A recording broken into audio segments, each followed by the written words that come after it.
Can you retire on your interest in Social Security alone? All right, so I just did a video about my man Ron, how he kept his portfolio safe and basically a stable value in a money market account. And so he missed the downturn of 2022, but he also missed the subsequent upturns of 2023 and 2024.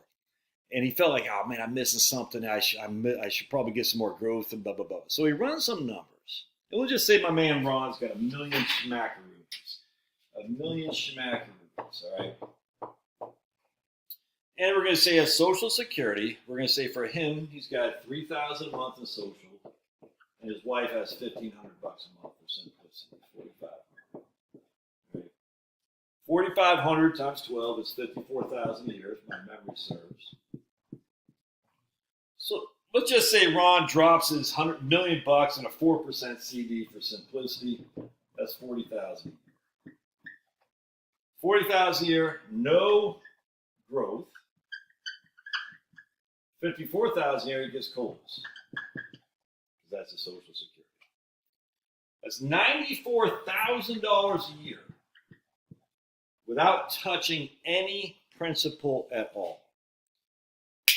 My man Ron's got no debt between he and his wife. I'm actually undercounting their Social Security, but beat it as a man, just wanted to show it to you. So I said, Ron, could you live off $94,000 a year? Yeah, I could. And people say, what about inflation, Josh? We have inflation adjustments right here. This is going up with inflation. This is not. No growth on that. We're also not touching the principal. You're 65 years old, 70 years old. You're getting $4,000, $40,000 a year just sitting there. And you're getting inflation adjustment over here. And we know that most people's spending in retirement goes like this. Maybe it goes up a little bit here. As healthcare kicks in the last couple of years. You tell me you can't retire off that? Look, I'm not saying just that's what you do, put it all in a CD. Hell, you got fixed annuities paying 5% now. I'm just sitting there thinking, how much do you spend? And so I asked Ron, how much do you spend? He goes, about, what do you say? About $5,800 a year, all in. $5,800 a year, all in.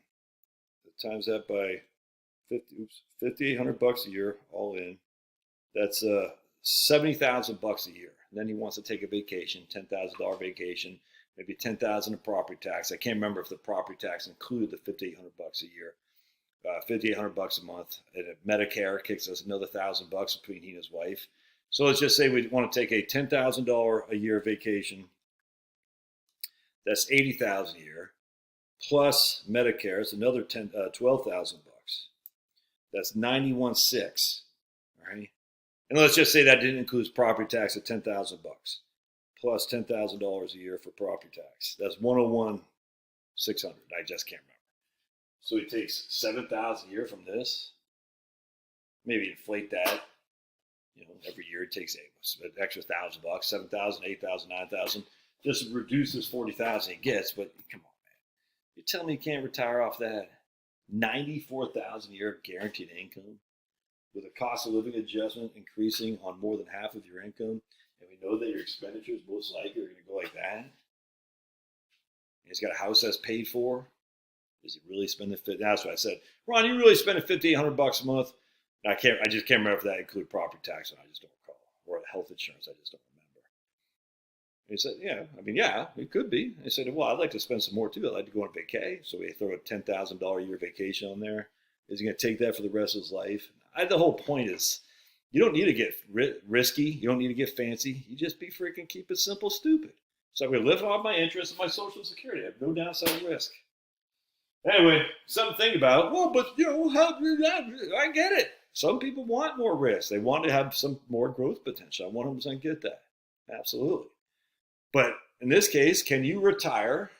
Well, the answer is unequivocally yes, as long as your spending is $94,000. The median household income, my friends, and my man Ron raised 3 kids. The median household income is like $77,000 a year. That's a median household income. That's before tax. That's not disposable income. That's gross income. Something to think about. God bless. They'll be your thoughts. We'll see ya.